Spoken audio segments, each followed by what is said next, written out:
자, 이번에는 그렇다면 이 조선사 편찬과 일제의 한국사 인식이 어떻게 되어 있느냐, 이 조선사 책이 어떤 의식으로 만들어졌는지 보도록 하겠습니다. 조선사 이 책은 편년체로 만들어졌어요. 그러니까 연도순으로 쭉 이렇게. 그러니까 기전체라고 하는 거는 그 분야에 대해서 자세히 다 알고 알아야지만 그걸 종합해서 쓸 수 있는데, 일본 사람들은 우리나라 역사가 워낙에 오래되고 또 깊잖아요. 그러니까 그렇게 쓸 수 없는 거야. 그리고 이 편년체로 쓰게 되면 연도 숫자가 딱 정확하게 나오지 않으면 안 써버리면 되는 그런 것이기 때문에 이 조선사로 편년체로 쓰면서 단군을 배제하고, 또 고대사, 특히 발해라든지 이런 데 연대가 조금 불명하다라는 핑계로 배제할 수 있는, 그래서 취사 선택해서 쓸 수 있는 그런 것이었다라는 것입니다. 그래서 이것은 이제 해방된 이후에는 실증사학으로 오히려 미화되는 그런 폐해가 있었습니다. 자, 조선사는 전체 1편에서 6편까지인데요. 신라 통일 이전 이렇게 해가지고 뭉뚱그렸어. 뭐예요? 고조선이라든지 부여, 발해 뭐 이런 이야기 하나도 없어. 그냥 통일 신라 통일 이전을 뭉뚱그려 버리고서 1편으로 하고요. 2편은 신라 통일 시대, 3편 고려, 4편을 4, 5, 6편을 조선 전중 후 이렇게 해가지고 갑오개혁의 마지막까지. 갑오개혁이란 게 뭐예요? 일본이 자기들이 근대화시키고 이 후진적인 조선을 끝내버렸다라고 하는 것을 더 강조하기 위해서 갑오개혁을 마지막으로 이렇게 편집을 하게 되는 것입니다. 그런데 또 특히 이 신라 통일 이전 이 제1편만 보면 사료의 원문을 수록하도록 되어 있었어요. 그래서 사료 원문, 나머지는 사실은 신라, 고려, 조선 이때는 기록도 엄청 많고 정확한, 그리고 또 우리나라의 자랑스러운 이야기도 많이 있잖아요. 그런데 이 통일신라 이전은 사료 원문을 수록하는데, 사료 원문에 중국의 사서, 우리 조선의 사서, 일본 사서 이러한 사서들을 넣었는데 일본 사서가 엄청 많았다는 거예요. 그런데 그 일본 사서의 대부분은 뭐다? 바로 일본 서기를 바탕으로 썼다는 것입니다. 그렇기 때문에 일본 서기에서 한국사 연구에 중요한 일본 서기를 한국사 연구에서 중요한 사료로 만들어 버렸다는 거예요. 그걸 부각시킨 것입니다. 그리고 한국 고대사를 삭제하기가 좋았고, 특히 시조 단군에 대한 말살을 함으로써 역사의 유구성을 훼손시킬 수 있었다는 겁니다. 그래서 통일신라 이전만 사료 원문을 수록했다. 그리고 갑오개혁은 일본에 의한 근대화를 강조하기 위해서 갑오개혁으로 마지막을 맺었다라는 것입니다. 자, 그렇다면 일본은 어떤 역사 인식을 가지고 이 책을 썼느냐? 일본은 원래 역사학의 전통이 미약했어요. 중국, 조선, 이렇게 일본이었을 때 역사학 전통이 미약했어. 그러다 보니까 이 제국대학의 사학과를 설치를 하면서 누구를 데리고 왔느냐? 랑케라고 하면 독일의 역사학자인데요. 근대 역사학의 뭐 아버지 뭐 이렇게 얘기하잖아요. 그 랑케가 1700년대 사람이에요. 아주 오래된 사람이야. 이 사람의 제자라고 하는 리스를 초빙을 합니다. 이때 리스가 몇 살이냐? 26살이야. 26살짜리 리스를 초빙해갖고 이 제국대학 사학과를 설립을 하게 됩니다. 이렇게 하는데 사실은 이 랑케는 실증주의 사학이라 그래서 이때 일본 사람들은 뭐 네덜란드라든지 독일이라든지 이런 유럽에 가서 많은 제도들을 배워왔잖아요. 그런데 특히 이 후진국 독일이 어떻게 해서 갑자기 선진국으로 급부상했는지가 일본 사람들은 포커스를 맞춘 거예요. 우리도 저렇게 독일처럼 좀 그 독일 유럽 내에서 좀 미비했는데 떠오른 것처럼 우리도 이 아시아에서 중국 조선의 그 버금가는 나라로 떠야 되겠다라고 해서 이 후진국 독일의 근대화에 주목을 하게 됩니다. 그러면서 독일의 랑케의 실증주의 사학을 이제 들여오게 되는 거거든요. 근데 사실은 우리 이 조선이나 뭐 중국이나 이런 데서는 그 이전에 이미 실증주의를 많이 하고 있었어요. 그런 역사서, 중국의 많은 역사서라든지 우리나라의 사서에서도, 우리나라 조선왕조 실록 같은 경우도 그 객관성을 보존하기 위해서 왕이 죽은 다음에 쓰게 하고 왕이 살아있을 땐 보지도 못하게 했잖아요. 그런 것처럼 우리는 그런 게 이미 있었어요. 중국도 마찬가지고. 그랬는데 이 일본은 일천에서 그런 건지 어떤 건지 이렇게 실정주의를 이제 들여오게 됩니다. 그러면서 사실 독일도 게르만 민족, 그러니까 그리스라든지 로마가 봤을 때는 게르만 민족이 되게 평이 안 좋았잖아요. 그러한 것들을 극복해서 이제 비스마르크 이후에 그 독일 제국부터 쓰면서 아주 자랑스러운 독일 민족의 자긍심을 막 일깨워주는 그런 역사서를 만들었던 겁니다. 그러다 보니까 일본도 야 딱이다, 우리 저거를 벤치마킹 하자라고 해서 실증주의를 가지고 오는데 제대로 가지고 온 것도 아니에요. 이 랑케이 실증주의는 특수성을 가지고 들어오는데 일본은 그걸 들여와가지고 열등한 일본을 탈피하고 우리도 우수한 민족의 자긍심을 심어주면서 보편화시켜가지고 그 당시에 어떤 제국주의가, 이 당시에는 그 또 강자가 약자를 지배하는 그 약육강식을 사회적으로 또 접목을 시키는 그런 사조들이 많이 일어났잖아요. 그걸 사용하면서 제국주의 사학으로 변질을 시키면서 일제의 침략 전쟁을 합리화시키는 그러한 도구로 이거를 썼다는 것입니다. 그래서 진정 랑케이 실증주의를 가져온 것이 아니라 그 방식이라든지 이러한 명칭을 위주로 일본은 벤치마킹 했다는 걸 알 수가 있습니다. 그러면서 한국학을 어떤 경향으로 연구를 했느냐? 첫 번째, 신공왕후의 사만정벌. 이거 이제 일본 서기에 나오는 얘기잖아요. 그리고 도요토미 히데요시가 조선을 침략을 했다. 그리고는 정한론, 한국을 정복해야지 된다라고 하는 그 요시다 쇼인부터 내려오는 그 정한론 있잖아요. 그런 이야기를 하면서 이 침략을 다 정당화하게 되는 겁니다. 그러면서 식민사관의 특징으로는 세 개를 이야기할 수가 있는데요. 첫 번째, 그래서 조선민족은 역사적으로 미성숙하고 열등하다. 이런 이야기를 하면서 식민지가 되는 게 정당하다라는 이야기를 하는 거죠. 그래서 맨날 중국에 치이고 옛날에 임나일본부에서 우리가 지배해줬다 이 얘기를 하는 거고요. 두 번째, 고대사를 왜곡하는 거죠. 그래서 고대부터 일본이 지배했다. 그러려면 그 이전에 찬란했던 역사가 쓰여져 있는 삼국사기 초기 기록을 부정을 해버리면서 또 광개토 대왕 비문도 왜곡을 하게 되는 거죠. 그리고는 세 번째로는 이것뿐만이 아니라 정치적인 원리 또한 필요하다라고 해가지고 한국 신민화 전체, 그래서 한국 신민의 서사 이런 거 다 외우고, 그쵸? 막 절하고 내선일체, 대동아공영, 신사참배, 막 신사참배하고 이러한 것들도 같이 식민사관 안에서 이루어진 활동들이라고 하겠습니다. 자, 그래서 이제 이 식민사학자들 중에 대표적인 사람이 이제 시라토리 구라키치라고 하는 사람이 있는데요. 이 사람이 동경제대 교수입니다. 동경제대 교수를 하면서 1908년에 남만주 철도 주식회사에서 위촉된 만선역사지리연구실을 설립을 하게 돼요. 그래가지고 여기에서는 무슨 일을 하느냐? 이 사람은 주로 한국의 옛날에 뭐 어떤 전설, 설화 이런 걸 막 수집해요. 그리고 고대 국가의 명칭, 고대 지명, 왕호, 관명 이러한 것들, 그 외에 고대사와 관련된 논문들을 많이 발표를 하면서 한국 고대사를 파괴를 하게 되는 거예요. 그러면서 이 이제 역사학을 제국주의에 종속시키는, 역사학을 그 학문으로 만드는 것이 아니라 이것이 바로 일제의 침략을 옹호하는 제국주의에 종속을 시키는 관학 아카데미즘이라고 하는 그 학풍을 만들게 되는 사람입니다. 그러면서 바로 이것이 식민사학의 근간이 되는 거죠. 그래서 이 사람은 만선사에서 역사 지리 연구에 치중을 하게 되면서 역사 지리, 지금의 국경 막 이런 거 끄어가면서 연구를 하다 보니까 한국 그 민족의 민족사라든지 한국 민족의 존재에 대해서는 잊어버리게 만드는 거예요.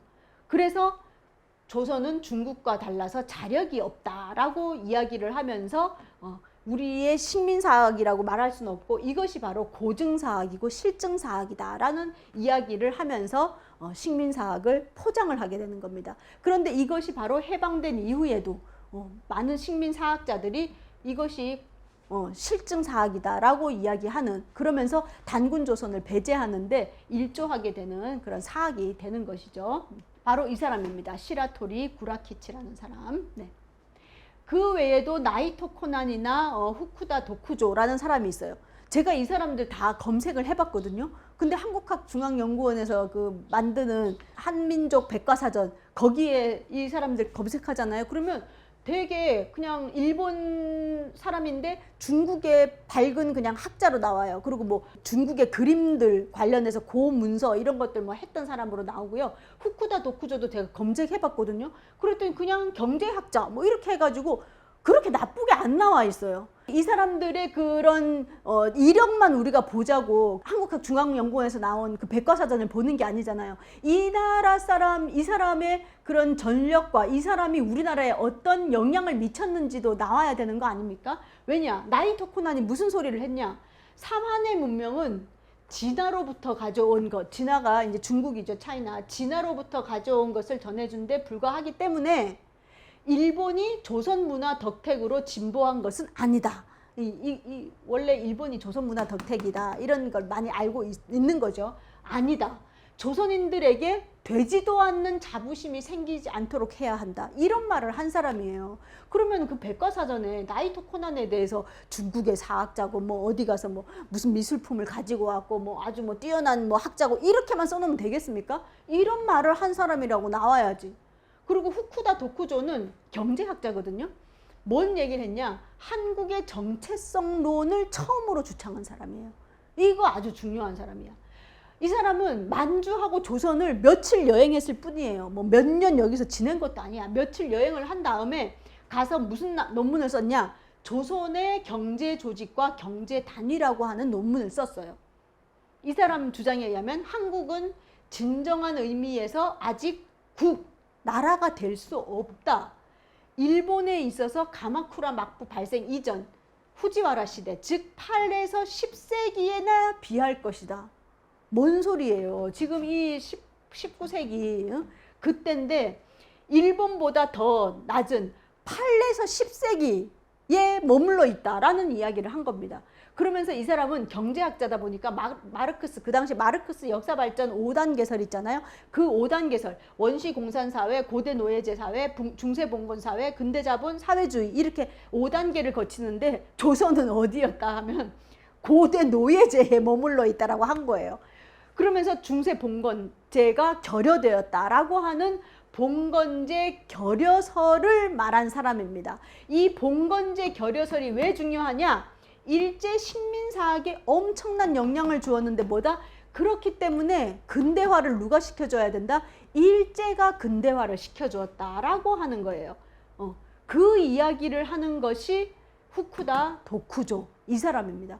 이 사람을 이야기할 때 그냥 일본의 경제학자다 이렇게 하면 안 되고 이렇게 우리나라의 봉건제 결여설을 이야기함으로 해서 일본이 근대화론, 우리 조선을 근대화시켜줬다라고 하는 그 논리에 처음 정체성론을 주장한 사람이라는 사실을 우리가 알아야 된다는 것입니다.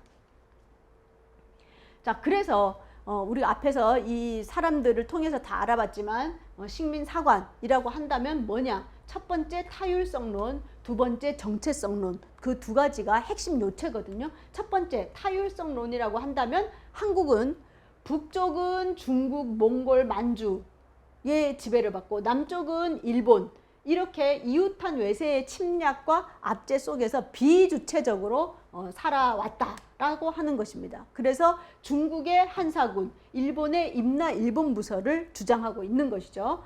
그리고 또 두 번째로는 일본 서기라고 하는 엉터리 이 책을 이걸 입각해서 한국사를 왜곡한 그 교과서를 만들어서 신화시대 때부터 일본이 지배했다라고 하는 것을 일본에도 교육시키고 있는 것입니다. 그리고 조선은 나라를 세운 지 오래되었지만 거의 중국의 속국이고 뭐 그렇기 때문에 자주성의 뿌리인 우리의 단군 조선을 부인한다든지 그래서 중국에서 온 기자와 위만만을 강조하는 것. 이거 근데 이 이야기가 이병도 이야기에 똑같이 나와요. 조선사는 기자조선과 위만조선을 한국사의 시작이라고 보고 외세 지배에서 출발했다. 그렇기 때문에 이제 일본의 품에 안겨. 이 표현 보세요. 일본의 품에 안겨 과거 비주체적 반도사적인 것을 벗어날 때다 라고 이야기를 했습니다. 그렇지만 우리나라는 고조선 지금 얼마 전에 또 뭐죠? 네이처 논문에도 나왔잖아요. 그렇지 않다. 고조선이라고 하는 그 역사가 있었고 또 수나라와 당나라와 대적해서 싸움을 했던 고구려. 그래서 수나라는 오히려 그 전쟁의 패배로 나라가 망했다. 그런 또 몽골이 전 세계 유라시아 대륙을 점령했을 때 끝까지 항쟁했던 유일한 민족. 그리고 우리나라는 독자적인 언어와 문화를 지금까지도 가지고 있는 그러한 전통을 가지고 있는 나라인데 어떻게 이런 타율성론을 일본이 주장한단 말입니까? 그러면 우리는 어떻게 해야 되겠어요? 이러한 영광의 역사를 계승하고 또 뭐든지 좋은 일만 있는 게 아니라 어려운 시대도 있잖아요. 그러면 치욕의 이러한 나라를 빼앗긴 역사를 통해서 교훈을 찾고 다시는 일어나지 않도록 이런 교육을 해야 되는데 지금 그러지 못하고 패배주의에 젖게 만드는 그런 역사가 아직도 우리나라가 있다는 그런 반성을 하게 되는 것입니다. 자, 그래서 첫 번째 타율성론, 두 번째 정체성론. 정체성론은 한국은 왕조 교체 등 정치 변혁에도 불구하고 사회 경제 구조에 아무런 발전이 없었다. 특히 근대 사회로 이행할 때 봉건 사회를 거치지 못했다. 그래서 봉건제 결여론 이야기했죠. 전근대적인 단계에 머물러 있다. 그래서 한국의 근대화를 위해서 일제가 식민 지배하는 것이 정당하다. 이렇게 얘기하면서 일본의 침략은 한국의 축복이다 라는 이야기를 하는 거죠. 이 말 어디서 많이 들어보지 않았어요? 이거 뉴라이트들이 하는 소리잖아요. 지금도 유튜브에 이따위 소리 하는 유튜브가 엄청 많습니다. 이런 이야기 하면 슈퍼챗 막 써주는 거예요. 돈을 막 보내주는 거야. 그러니까 이 사람들이 계속 이런 유튜브가 처음에는 하나였다가 이게 막 지금 10개가 넘게 수없이 많은 이런 유튜브가 만들어서 있다는 거 아니겠습니까? 그것이 바로 뉴라이트의 식민지 근대화로 이어지는 것이 바로 이 정체성론이 되겠습니다. 자, 그러면서 일제가 토지 사업도 했고 화폐 제도도 개혁했고 철도도 막 나와줘가지고 철도도 날려줘 했고 근대 교육, 옛날에 하늘천 따지 이제 공부 안 하고 근대 교육도 하겠다라고 얘기하는데 사실은 그것이 아니라 이것은 발전을 위한 것이 아니라 뭐예요? 수탈을 목적으로 했다는 거 아니겠습니까? 그래서 철도의 노선도 만주 쪽으로 이렇게 수탈을 위해서 갖고 교육도 어떤 교육이에요? 그냥 그 순종적인 그런 그 지도자가 될 수 있는 그런 교육이 아니라 밑에 하급의 그런 교육들, 그런 교육들을 시켰다는 것입니다. 그렇지만 우리는 사실은 조선 17세기에 실학이 있었고 그 다음에 자유상인이 등장했었죠. 그러면서 신분 해체의 과정을 거치고 있었습니다. 그래서 바로 근대화의 싹이 자발적으로 17세기부터 트고 있었고요. 그리고 상업 자본이 축적이 되면서 상권이 형성이 되고 장시가 전국에서 마련이 되고 또 광산도 많이 개발을 하게 되고 또 이제 그 농사를 그냥 자급자족하기 위한 농사가 아니라 이제 축적을 하면서 판매를 위한 또 이양법이라든지 이런 것이 많이 이제 발전이 되면서 수확량이 많아지면서 경영형 분홍이 존재했다라는 것을 봤을 때 이런 식민지 근대화론의 허구라는 것은 누구나 알 수 있는 일인데 이러한 억지 주장을 일본 사람들 뿐만이 아니라 우리 한국 사람이 하고 있다는 것이 정말 개탄스럽다고 할 수 있겠습니다. 자, 이 식민사학이라고 하는 것은 일제의 한국 침략과 지배를 역사적으로 정당화하려고 하는 역사관을 식민사학이라고 하는데요. 그렇다면 이 해방 후에 이러한 것들이 잘 해결이 됐어야 되는데 해결이 되지 않았다는 것입니다. 바로 이 해방이 되고 나서 스승들이 쫓겨간 그 자리에 바로 한국인 제자들이 바로 계승을 하게 되었고요. 이 사람들은 이중처신을 하게 돼서 더 헷갈리는 거예요. 이 사람들이 뿌리 달렸거나 뭐 일본 사람처럼 얼굴이 그렇게 생겼거나 뭐 나쁜 말만 하고 다닌 게 아니에요. 이중적인 처신을 하면서 총론으로는 비판했어요. 일본의 식민사학이 우리의 뭐 한국의 전통을 많이 파괴했고 그래서 이제 회복해야 된다. 이런 글들이 있어. 그런데도 나중에 그 안으로 들어가면 한사군의 위치라든지 낭랑에 대한 거라든지 임나 일본부에 대한 이야기에서는 일제 식민사관을 그대로 이어서 이야기하고 있다는 것입니다. 그러고는 그뿐만이 아니라 친일파 정권이 프랑스처럼 다 이렇게 처단이 된 것이 아니고 오히려 친일파가 정권을 장악하게 되고 또 좌우 독립운동가들은 그 과정에서 숙청이 되는 또 아픔이 있었죠. 그리고 또 6.25 전쟁 5년 후에 바로 또 남과 북이 갈라져서 전쟁이 일어나게 되면서 이러한 청산이 제대로 이루어지지 않은 것이 있습니다. 근데 그 당시에 또 조윤재라는 분은 진단학회 총무 간사를 맡으면서 친일학자 제명 문제를 제기했습니다. 제기해가지고 이때 이병도라든지 신석호가 이 진단학회에서 활동이 줄어들게 되는 그런 일이 있었는데, 이미 이 정권은 이런 조윤재 이런 사람들, 친일 청산을 하자고 목소리를 높이는 사람들의 편이 아니었던 거죠. 그러면서 지금까지도 이병도의 호를 딴 2개 학술상, 그 다음에 신석호의 호, 치암 학술상, 이거 계속 주고 있어요. 그래서 한때 이게 비판을 많이 받으니까 1980년대 이후로 우리나라에서도 이러한 친일 청산 문제가 다시 대두되면서 이 사람들이 부끄러워서 학술상을 주긴 주는데 발표를 안 해. 발표를 안 하면서 뒷구멍에서 주는 거죠. 근데 제가 검색해 보니까 최근에 치암 학술상은 다시 공개를 하더라고요. 이렇게 이런 조선사 편수회에서 복무했던 사람들을 호를 딴 이런 학술상을 주고 있는 작금의 현실입니다. 그리고 지금은 또 무슨 얘기를 하냐, 순수사학 이런 이야기를 해가지고 사관 없는 역사학이다 이렇게 얘기해요. 사관 없는 역사학이 어디 있습니까?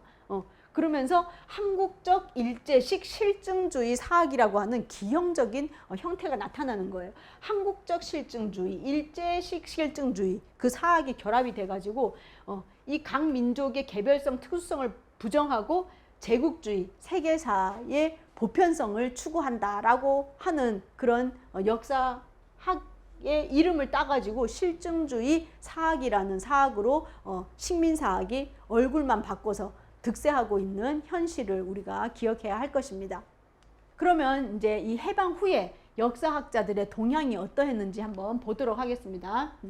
1945년 8월 15일 해방이 딱 됐어요. 바로 그 다음날 8월 16일에 조선학술원 진단학회가 딱 나타나게 된 거예요.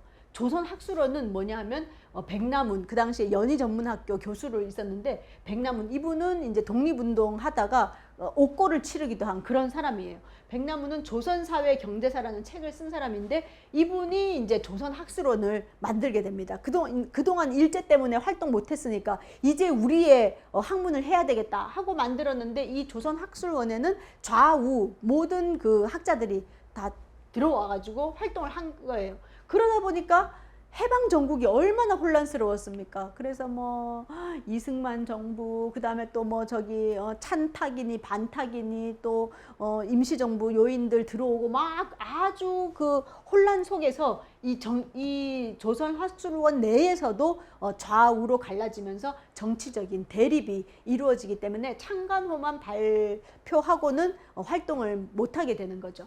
그런데 이제 진단학회, 이 진단학회가 사실은 이 진단이 뭐냐면 이게 단군조선의 단이에요. 그리고 이 진은 중국의 동쪽에 위치한다라는 뜻으로 바로 우리 고조선, 단군조선을 이야기하는 게 바로 진단학회입니다. 이 진단학회는 사실은 1934년에 창립되었어요. 창립돼서 이제 우리 민족의 그런 역사학이라든지 공부를 해야 된다라고 창립이 되었는데, 이게 1942년에 조선어 학회 사건에 의해 가지고 이게 여기 진단학회에 소속되어 있던 뭐 이병기 선생이라든지 이희승 선생 이런 분들이 잡혀가게 되면서 중단하게 됩니다. 중단이 되었다가 1945년 해방된 다음 날 바로 다시 재건을 하게 되는데요. 재건하자마자 아까 말씀드렸던 그 친일학자 제명 문제가 제기가 되는 거예요. 그러다 보니까 조선사 편수회에 들어있었던 이병도라든지 신석호 이런 사람은 이제 움찔하게 되는 거죠. 그러면서 활동을 이제 당당하게 할 수 없게 되니까 따로 나와서 뭘 만드냐? 조선사 연구회라고 하는 것을 따로 결성을 하게 됩니다. 그러면서 이 조선사 연구회가 나중에 6.25 전쟁, 5년 후에 전쟁이 일어나잖아요. 그러다 보니까 1950년 6.25 전쟁이 일어나면서 이 조선사 연구회 회장단들이 어디로 가냐면 국방부 전사 편찬위원회로 가게 됩니다. 그러면서 어떻게 보면 군부에 이제 가게 되는 거죠. 그러다가 이 미 군정은 그 당시에는 미 군정이 우익을 우대하는 그런 정책을 많이 썼잖아요. 그러다 보니까 주요 대학, 서울대, 고려대, 이런 뭐 동국대 이런 대학에 다 학교 교수로 가고 또 국사관이라 그래서 지금의 국사편찬위원회의 전신인 이 국사관의 관장으로도 가고 문교부에서도 또 편찬위원으로 일하게 되고 이런 활동들을 하게 되면서 나중에 해방이 6.25 전쟁이 끝나고 1954년에 다시 진단학회로 와서 이병도가 회장으로 화려하게 부활을 하게 되는 겁니다. 그래서 해방전국의 이런 어지러운 시기를 어떻게 보냈는지를 알 수가 있습니다. 그래서 특히 남한에서는 이병도나 신석호 이렇게 조선사 편수회에서 활동했던 사람들이 남한의 역사학계를 대표하게 됐고요. 또 안타깝게도 북한에서는 이런 백남훈 이런 사람들은 북한으로 가게 돼서 이 사람들이 사실은 항일 학자 출신이었는데 북한에서는 또 어떤 그 포섭이 있었냐면 이러한 사람들을 모셔가기 사업을 통해 가지고 이 사람들을 북한의 역사학계에서 활동하게 되는 것입니다. 그래서 아주 아이러니하게 지금 우리가 살고 있는 이 남한에는 조선사 편수회 출신이 또 우리가 엄청 싫어하는 북한에는 또 항일 학자 출신들이 가서 초창기에 활동을 하는 이런 비극이 초래가 되었던 것입니다. 자, 그렇다면 이제 딱 해방이 되었을 때 역사학자들은 어떤 역사학자들이 있었느냐? 해방 후 첫 번째, 너무 안타깝지만 고인이 되신 분들이 많으셨어요. 대표적으로 박은식, 신채호, 감옥에서 돌아가셨죠. 김교헌, 이상용, 문일평, 김재철. 그 다음에 안학, 이분은 해방되자마자 곧 돌아가셨고요. 이런 분들이 돌아가셨습니다. 그런데 또 그 외에 정인보, 백남훈, 최익한, 안재홍, 김태준, 이선근, 이북만 이러한 학자들은 사회활동을 그 당시에 너무 혼란한 사회였기 때문에 이런 분들이 그냥 역사학계만 머물러 있을 수 없는 그런 상황이었어요. 그래서 사회활동을 주로 하시게 되었고요. 또 이때 은둔학자, 그동안 사실은 그 해방전국에서 뭐 이병도나 신석호 이런 사람밖에 없지 않았어? 그렇지 않았습니다. 뭐냐면 1930년대에 모든 사람들이 다 이병도처럼 거기에 복무한 사람들이 아니에요. 은둔학자 1930년대 가서 도저히 내가 이 학자적인 양심으로 살 수가 없다. 그래서 다 고향으로 내려가거나 아니면 절에 들어가거나 이렇게 해가지고 은둔하거나 해외로 망명해서 역사 연구를 계속적으로 해오신 분들이 계셨어요. 그분들이 해방이 딱 되니까 그동안 숨어서 그쵸 공부만 하고 있었던 그분들이 그제서야 그 연구 발표를 막 내기 시작한 겁니다. 그래서 1945년 이후에 이렇게 본물 터지듯이 이런 책들이 많이 나오게 되는데요. 안재홍 선생의 조선상고사감, 장도빈의 국사강의, 그 다음에 조선사상사 이러한 책들에서는 우리의 부여의 역사라든지 그 역사들이 자세하게 이렇게 나와 있습니다. 그리고 이만규의 조선교육사, 현상윤의 조선사상사, 조선유학사, 문석준 이분은 이제 그 감옥에서 돌아가시게 돼요. 감옥에서 돌아가셔서 그 유고로서 조선 역사 연구 이러한 책들이 나왔습니다. 그러니까 그 일제강점기 때 어쩔 수 없지 않았냐. 그거는 다 뻥이다 이 말이에요. 이런 분들이 있었다는 거예요. 그 양심을 지키면서 우리의 자랑스러운 역사를 계속적으로 연구하셨던 분들이 계셨고 이분은 특히 감옥에서 옥사까지 하신 그런 분들이 있었다는 것입니다. 어디 이병도 신석호가 그럴 수밖에 없었다. 그 시대에는 그딴 소리를 할 수 없는 장본인들이 이렇게 있다는 거예요. 그랬습니다. 그 다음에는 또 북한에서는 이 역사를 체제 경쟁의 주요한 수단으로 삼았어요. 그랬기 때문에 모셔가기 사업을 통해 가지고 뭐라고 했냐면 봐라 이 지금 이 남한에서는 친일 세력들이 득세하고 있고 오히려 독립운동 했던 사람들이 핍박을 받고 이런 되니까 우리 이 북쪽으로 오면 주체적인 역사학을 연구하자. 그러면서 뭐라고 얘기냐면 6대 그 강령을 우리는 어떻게 역사 교육을 하겠다. 역사를 다시 세우겠다라고 하면서 6대 강령을 이야기하는데 거기서 식민사학 잔재를 청산한다. 그 다음에 부르주아 사학의 잔재도 청산한다. 그리고 국내외 사료를 수집한다. 기관지를 출간한다. 이런 활동을 하겠다라고 한 거예요. 그러니까 이 역사학자들이 볼 때는 얼마나 그래 이 남쪽에서는 그냥 친일에 부역했던 사람들이 한자리들 다들 차지하고 있는 이 마당에 그리고 민족 운동했던 사람들이 막 다 암살되고 이런 혼란스러운 때에 나는 우리 식민사학도 잔재도 청산하고 이렇게 학회도 만들어서 활동한다고 하니까, 그리고 또 이때 김일성 대학을 만들면서 김일성 대학 교수로 또 초빙하겠다, 이러한 제안들을 하니까 많은 분들이 또 이렇게 북한으로 가시게 된 겁니다. 그래서 1949년에 홍기문은 조선의 고고학에 대한 일제 어용학설의 검토 상하, 이러한 책을 써가지고 그 임나 일본부설이라든지 그 다음에 한사군 이거에 대한 이론을 격파를 하셨고요. 또 리지린, 1961년에 리지린 유명하죠. 고조선 연구라는 책에서 낙랑군 평양서를 해체해버립니다. 그러면서 낙랑군 요동서를 정리를 해가지고 이것이 북한 학계에서는 이미 정설로 이때 61년에 모든 것이 딱 정리가 되었습니다. 그리고 1963년에 김석형은 삼한, 삼국의 일본 열도 분국설이라고 해서 임나는 가야계가 일본으로 가서 세운 소국이고 분국이다 라고 하는 것을 밝혔어요. 그래서 1960년대에 북한에서는 이 낙랑군에 대한, 한사군에 대한 이야기와 임나 일본부설이 정리가 되었습니다. 이렇게 북한은 했는데 말이야, 우리가 못하고 있으니 정말 너무 가슴 아픈 일이 아닐 수가 없습니다.